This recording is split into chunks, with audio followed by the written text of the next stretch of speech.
오늘 함께 보실 말씀은 전도서 12장 13절에서 14절 말씀이 되겠습니다.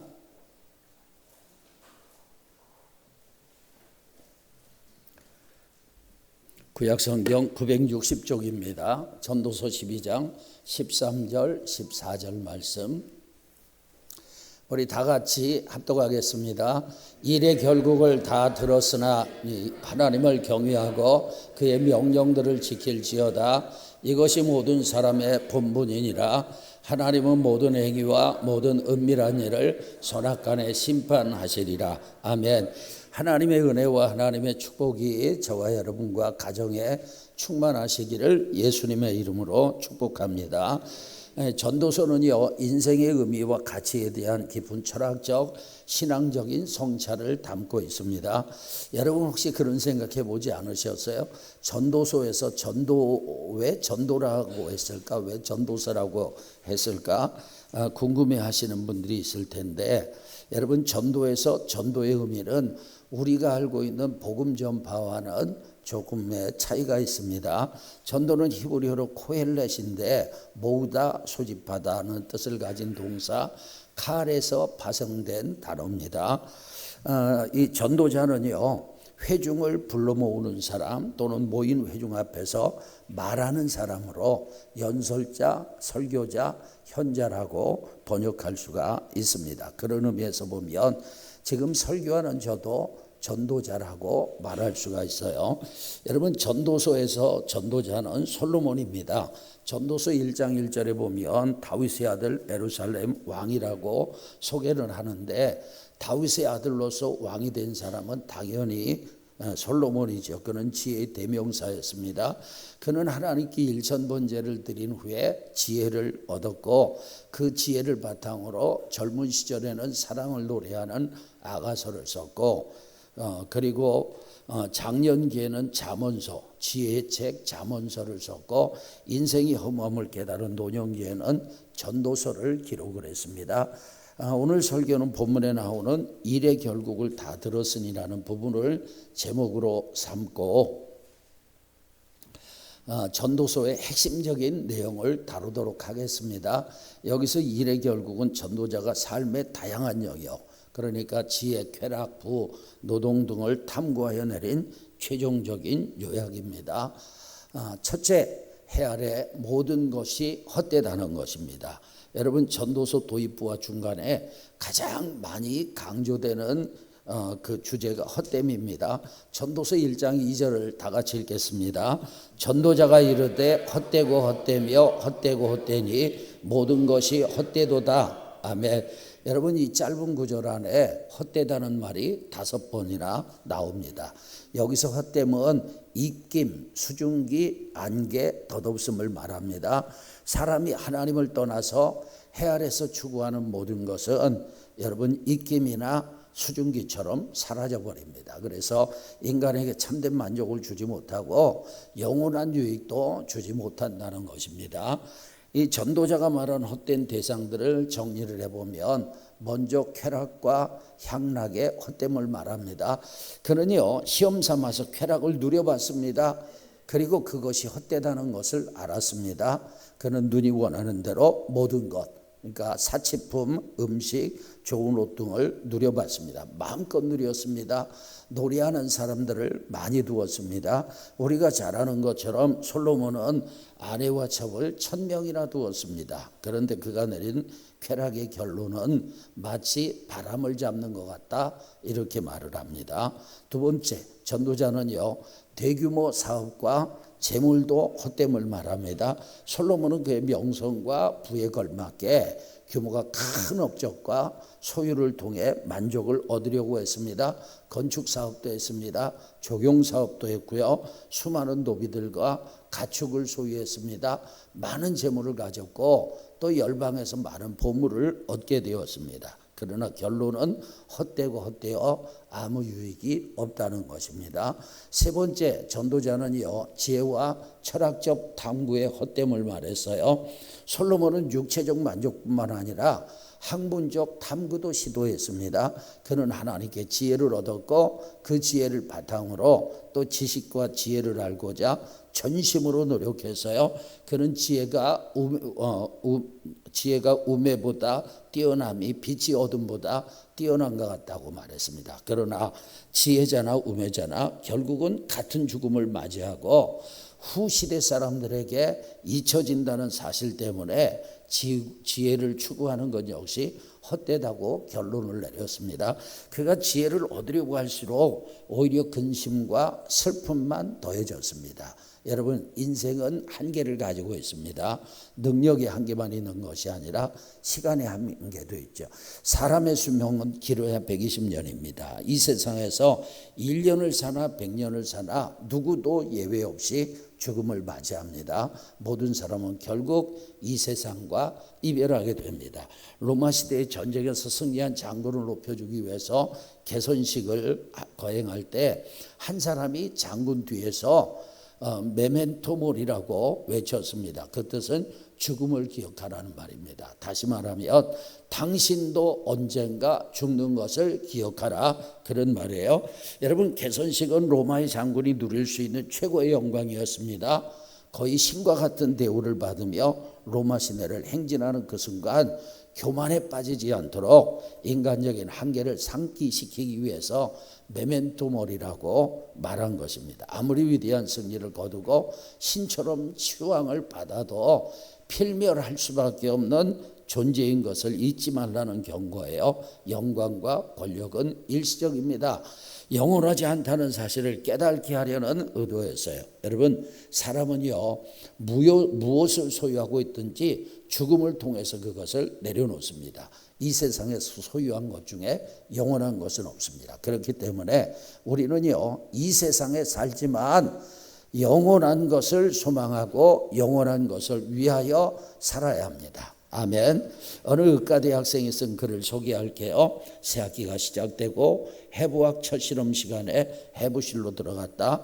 해부 도구와 수술용 고무장갑 그리고 비닐로 된 앞치마에 흰 실험복까지 갖추어 입고 실험실에 문을 여니 거기에는 모두 32구의 시체가 놓여 있었다. 시체의 피부를 벗기는 것이 첫 해부학 실험 기간의 과제였는데 그 작업을 하는 동안 그것이 단지 시체일 뿐 사람이라는 생각이 전혀 들지 않았다. 아주 정교하게 만들어진 인공모형 배를 가르고 있는 듯한 느낌이었다. 그런 착각과 함께 나의 뇌리를 스치며 지나가는 생각이 있었다. 그래, 이 사람들도 살아있었을 때에는 모두 자기 자신이 세상에서 가장 잘났다고 생각하며 살았겠지. 돈도 있었고 명예도 있었고 사랑도 있었고 또 죄를 짓고자 하는 사악한 마음도 있었겠지. 그런데 이제 그들은 자신의 머리털조차 다 깎인 채 실험대에 누워있다. 부끄러움도 없이 발가벗긴 채로 말이다. 이제는 옷이 아니라 피부가 벗겨지고 근육이 잘리고 내장이 도려내지고 뼈가 줄여지고 있다. 그것도 이제 막 공부를 시작한 신출내기 의사 지망생에 의해서 말이다. 이 아주머니 얼굴에 평생 동안 발라졌던 화장품은 얼마 어치나 되었을까? 저 아저씨는 저 손으로 얼마나 많은 돈을 만졌으며 그것으로부터 얼마만큼의 만족을 얻었을까? 그 순간 갑자기 이런 질문이 떠올랐다. 지금의 나 자신과 이 시체들 사이에는 도대체 무슨 차이가 있는가? 그것은 참으로 대답하기 어려운 질문이었다. 굳이 차이점을 찾는다면 그들은 죽었고 나는 살아있다는 것이다. 그렇다면 나는 지금 대체 무엇을 위해 살고 있단 말인가? 우리가 살아있지만 삶과 죽음의 차이가 그리 멀지 않다. 죽은 자와 산 자의 차이는 산자는 뭔가를 할 수 있는 기회가 아직 주어졌다는 것이다. 이렇게 빠른 인생을 사는 동안 과연 우리는 무엇을 위해서 살아야 할 것인가? 여러분, 의대생의 질문 중에 이 아주머니 얼굴에 평생 동안 발라졌던 화장품은 얼마 어치나 되었을까? 저 아저씨는 저 손으로 얼마나 많은 돈을 만졌으며 그것으로부터 얼마만큼의 만족을 얻었을까라는 부분을 생각해 봅시다. 그 아주머니가 평생 바른 화장품이 영생과 무슨 상관이 있습니까? 그 아저씨가 벌었던 돈이 영원한 세상과 어떤 관련이 있습니까? 마태복음 6장 19절에서 20절 다 같이 읽습니다. 거기는 좀과 동록이 해하며 도둑이 구멍을 뚫고 도둑질하느니라. 오직 너희를 위하여 보물을 하늘에 쌓아두라. 거기는 좀이나 동록이 해하지 못하며 도둑이 구멍을 뚫지도 못하고 도둑질도 못하느니라. 아멘. 여러분, 주님께서 재물에 관해서 하신 말씀입니다. 저는요, 이 말씀을 가지고 영원한 세계와 연결되는 비결을 잠깐 말씀드릴게요. 같은 돈이지만 땅에만 쌓아두는 사람이 있습니다. 하나님을 떠나서 돈을 벌고 하나님을 떠나서 돈을 쓰는 사람들입니다. 그가 쌓은 재물은 헛되고 헛된 것입니다. 반면에 썩어질 재물을 하늘에 쌓아두는 사람이 있습니다. 하나님 안에서 돈을 벌고 하나님의 뜻 안에서 돈을 사용하는 사람들입니다. 이런 재물은 하늘에 쌓는 것입니다. 여러분, 제가 돈 얘기를 하려고 하는 것이 아니에요. 모든 것이 마찬가지입니다. 땅에서 유용하고 땅에서 인정받는데 영원한 세계에서는 인정받지 못하는 것이 있습니다. 땅에서 열매도 맺고 영원한 세계에서 의의 열매로 남는 것들이 있습니다. 그러면 그 기준이 뭐냐? 주님 안에서 하느냐, 주님과 상관없이 하느냐로 결정됩니다. 저와 여러분은 무슨 일을 하든지 하나님의 뜻을 따라서 하나님의 인도하심 속에서 하시기를 주의 이름으로 축원합니다. 그래야 하늘에 쌓이는 것입니다. 하나님 밖에서 하는 모든 것은 헛되고 헛된 것입니다. 하나님 안에서 행할 때 영원한 것입니다. 여러분의 직장생활도 여러분의 가정생활도 주님 안에서 행하기를 축원합니다. 해 아래 모든 것이 헛됩니다. 두 번째, 모든 일에는 때가 있습니다. 전도서 3장 1절 다 같이 범사에 기한이 있고 천하만사가 때가 있나니. 전도자는요, 세상의 모든 일은 하나님이 정하신 때가 있다고 말합니다. 날 때가 있고 죽을 때가 있고 심을 때가 있고 뽑을 때가 있습니다. 죽일 때가 있고 치료할 때가 있어요. 전쟁할 때가 있고 평화할 때가 있어요. 사랑할 때가 있고 미워할 때가 있는 것입니다. 여러분, 시편 13편 1절 다 같이 읽겠습니다. 여호와여, 어느 때까지니까 나를 영원히 잊으시나이까? 주의 얼굴을 나에게서 어느 때까지 숨기시겠나이까? 아멘. 여러분, 시편 기자는요, 어느 때까지 내가 기다려야 하나님께서 응답하십니까? 소리쳤습니다. 이 구절에서 시편 기자는 어느 때까지라는 단식을 반복하고 있어요. 사실 우리의 상황도 이 시편 기자와 별반 다르지 않습니다. 우리는 언제까지 이 고통이 계속돼야 하는지 불평합니다. 언제까지 이 문제로 고난을 당해야 하느냐고 호소를 합니다. 언제 하나님께서 이 문제를 풀어주느냐고 기도를 하지요. 답은 하나님의 때까지. 그러나 우리는 하나님의 때를 알지 못합니다. 여러분, 하나님의 때를 기다리는 우리가 이러한 때를 기다리는 고통 속에서 취할 바른 자세가 몇 가지가 있습니다. 첫째, 만사는 때가 있음을 알아야 합니다. 아직도 우리의 기도가 응답되지 않고 아직도 앞길이 열리지 않은 것은 하나님의 손이 짧기 때문이 아니라 아직 하나님의 때가 이르지 않았기 때문이에요.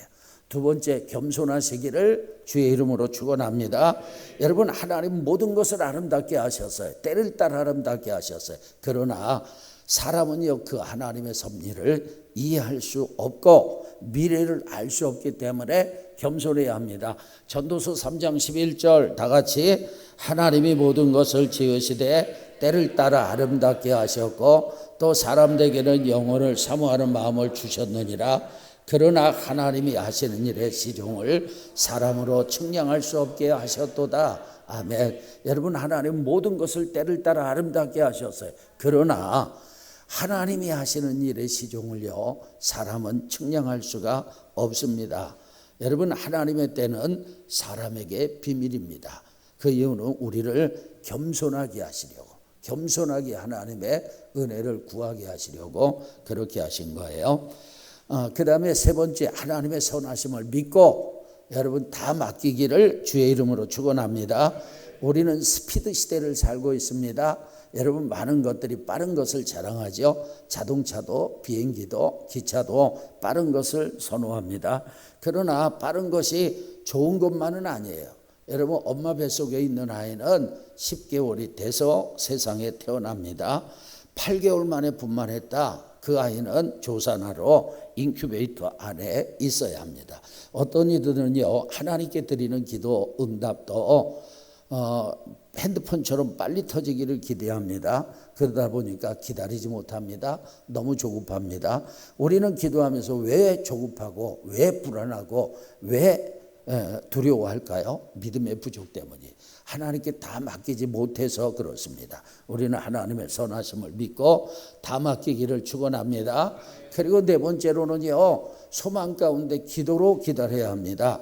기다림의 자세를 세 가지로 말할 수 있는데, 체념적인 기다림이 있어요, 절망적인 기다림이 있어요. 이런 것들은 그리스도인의 자세가 아니에요. 가장 바람직한 기다림은 소망적인 기다림입니다. 그리스도께서 반드시 선한 일을 베푸실 것을 믿고 기다리는 것입니다. 이런 사람에게는요, 응답 자체가 그리 중요하지 않습니다. 하나님께서 더 큰 축복을 쌓아가고 계시리라고 믿기 때문에 그래요.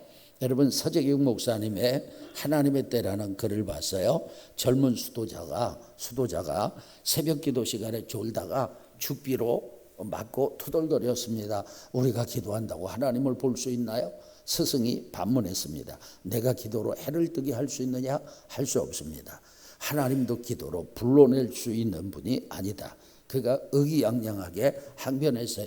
기도로 하나님을 뵐 수 없다면 왜 기도해야 합니까? 스승이 조용히 말했습니다. 해가 뜰 때 깨어있지 않으면 해를 볼 수 없듯이 기도하지 않으면 하나님이 오실 때 하나님을 뵐 수 없지 않겠느냐. 여러분, 기도란 무엇일까요? 이 젊은이는요, 하나님을 불러내는 것으로 생각했어요. 하지만 스승은 하나님을 기다리는 것으로 생각했습니다. 젊은이의 기도는 자기 자신이 중심이었으나 스승의 기도는 하나님이 중심이었어요.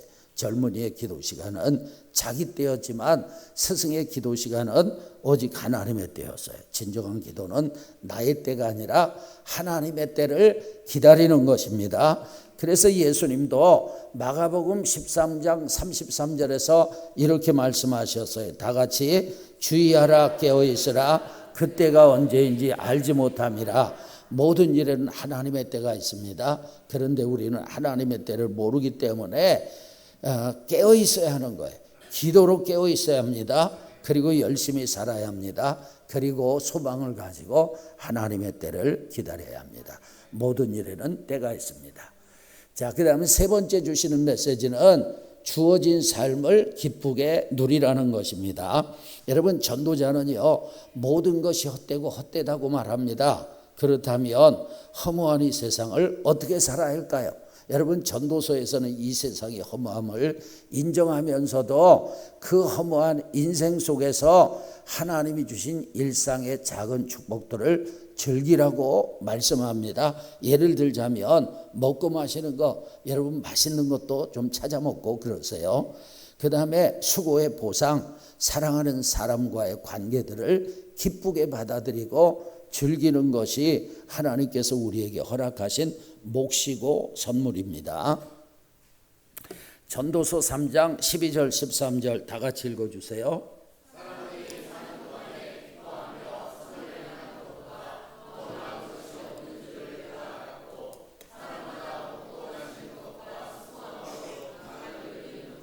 하나님의 선물인 줄도 또한 알았도다. 아멘.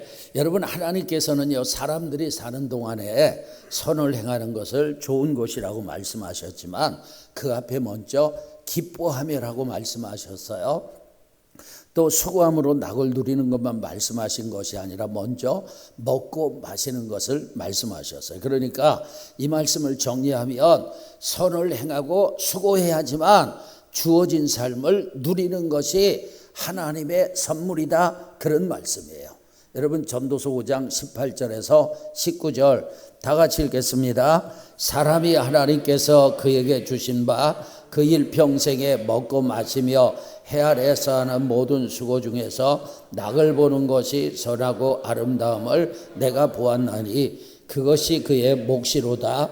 또한 어떤 사람에게든지 하나님이 재물과 부여를 그에게 주사 능히 누리게 하시며 제 몫을 받아 수고함으로 즐거워하게 하신 것은 하나님의 선물이다. 아멘.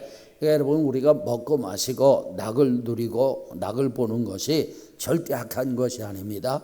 오히려 먹고 마시고 낙을 누리는 것이 선하고 아름다운 것입니다. 재물과 부여를 누리는 것과 수고함으로 즐거워하는 것이 하나님의 선물인 줄로 믿습니다.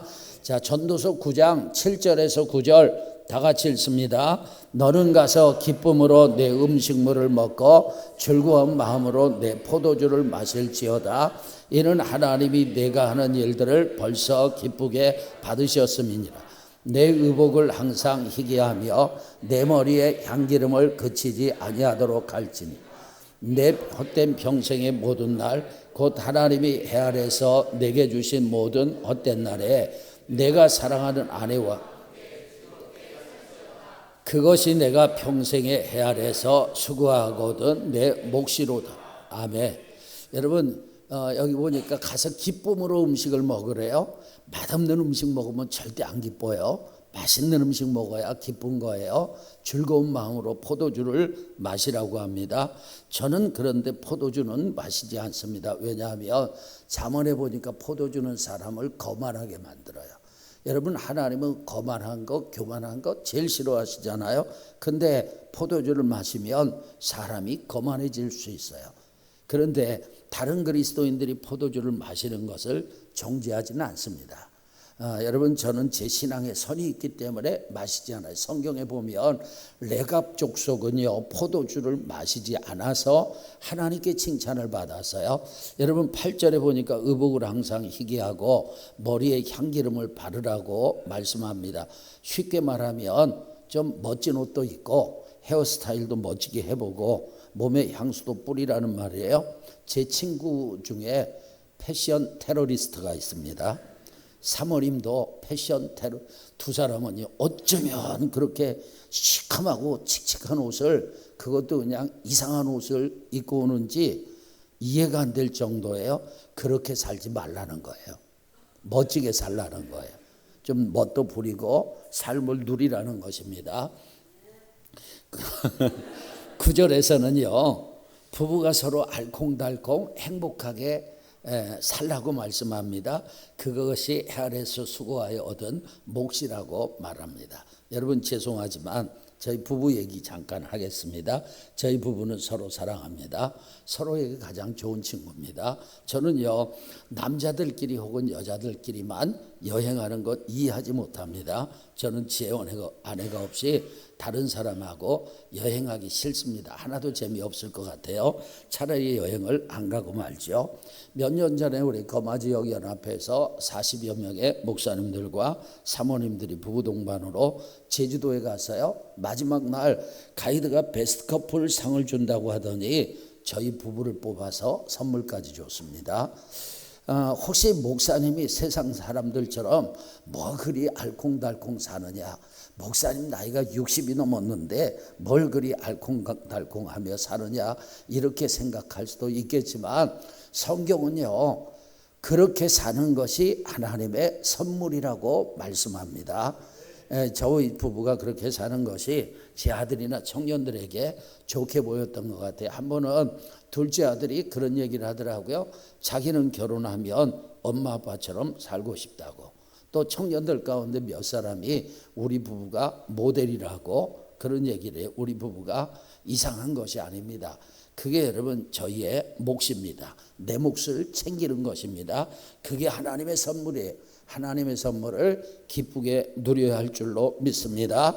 그러려면 내가 죽어줘야 되는 거예요. 상대 보고 죽어지라고 하고 나는 살아서 팔팔하고 그래가지고는 절대 행복한 가정을 이룰 수 없습니다. 내가 먼저 죽어야 합니다.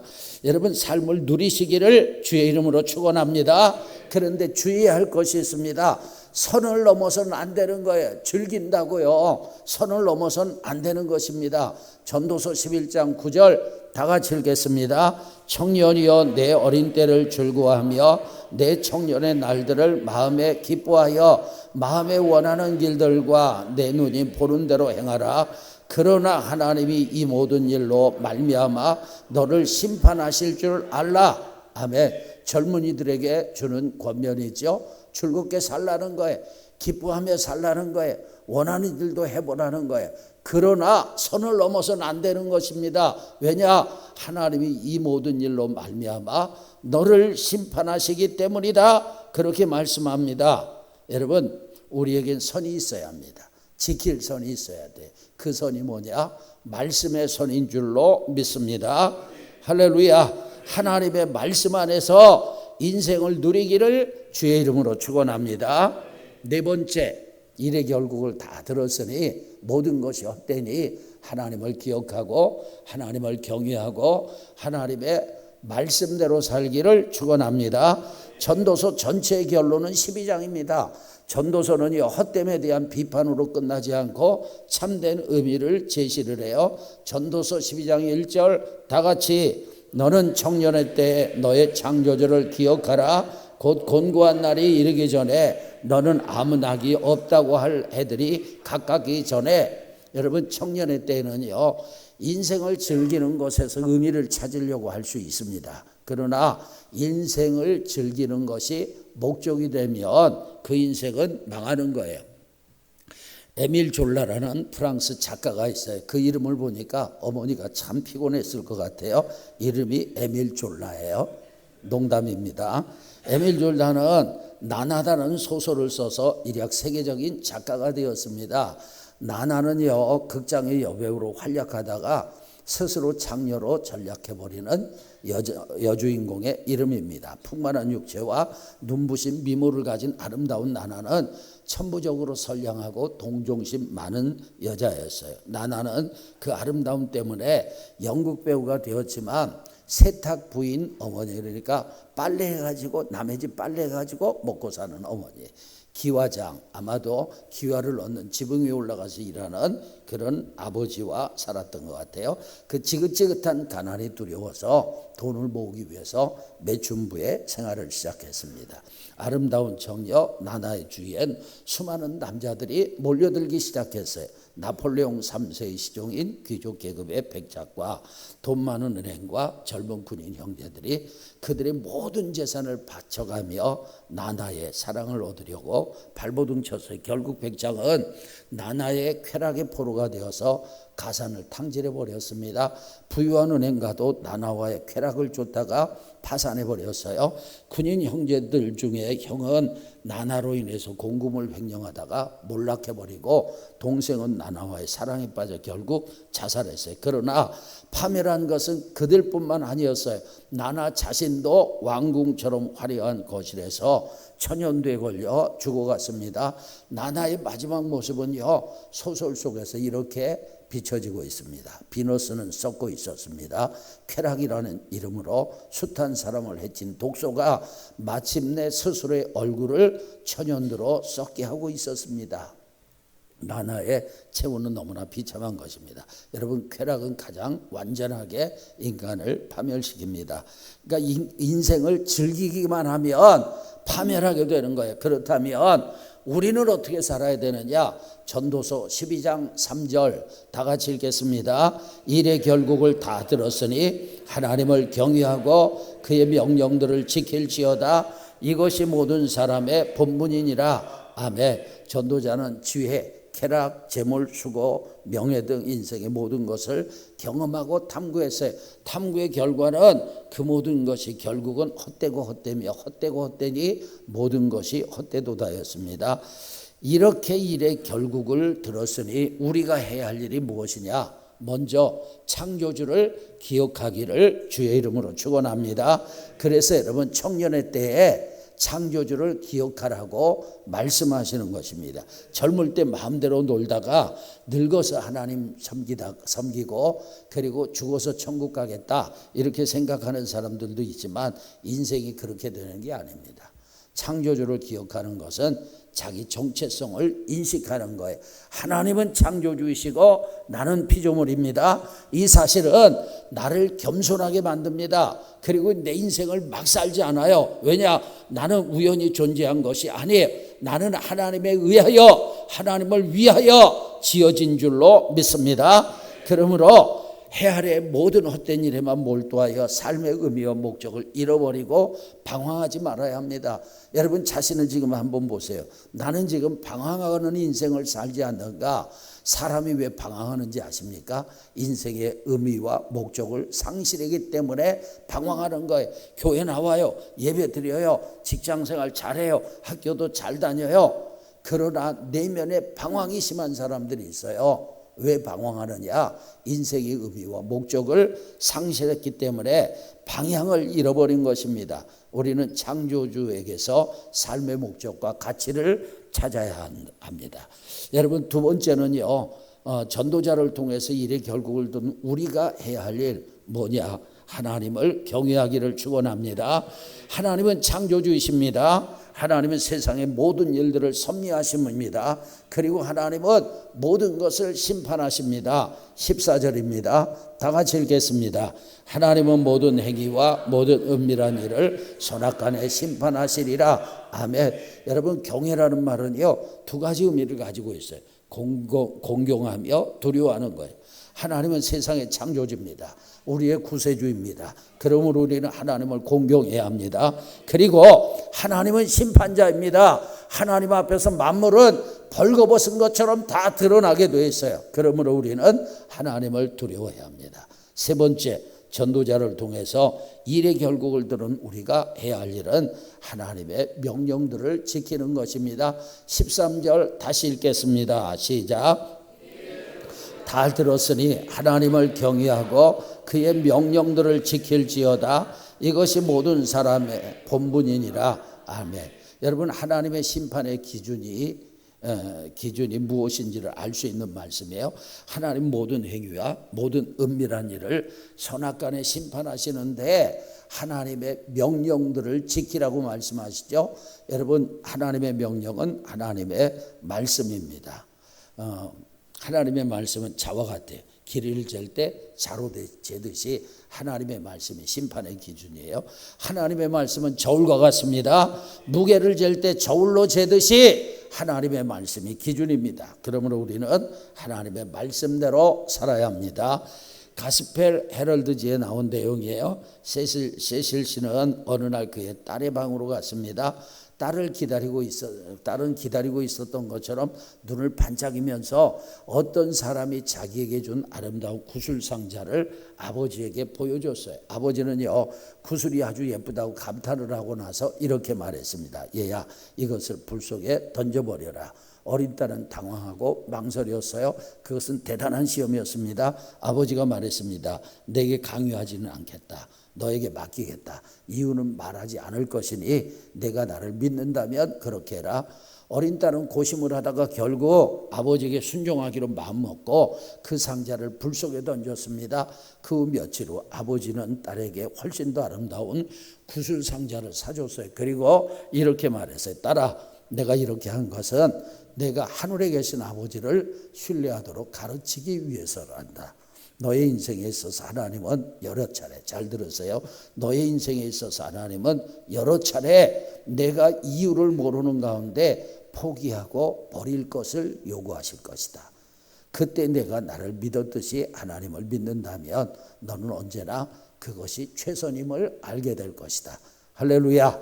우리는 무슨 일을 만나든지 자와 저울과 같은 하나님의 말씀으로 그것이 옳은 것인지 그른 것인지 재시길 바랍니다. 그리고 하나님 말씀이 합당하면 하고 하나님의 말씀에서 벗어나면 하지 말아야 합니다. 우리가 하나님의 말씀에 순종하면 하나님은 우리를 가장 좋은 길로 인도하실 것입니다.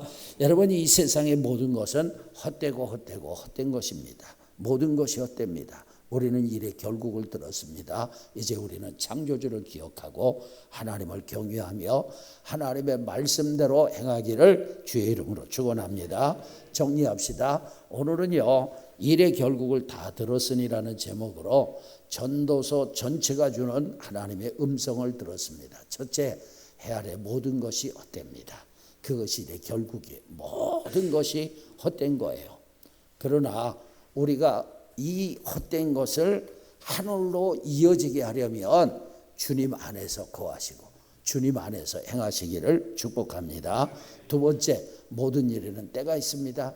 조급해하지 마시고 소망을 가지고 기도하며 기다리길 바랍니다. 세 번째, 주어진 삶을 기쁘게 누리세요. 맛있는 것도 먹고 행복하게 즐겁게 사시고 가정도 사랑이 충만해지시고 할렐루야. 마지막 네 번째, 하나님을 기억하고 하나님을 경외하고 하나님의 말씀대로 살기를 축원합니다.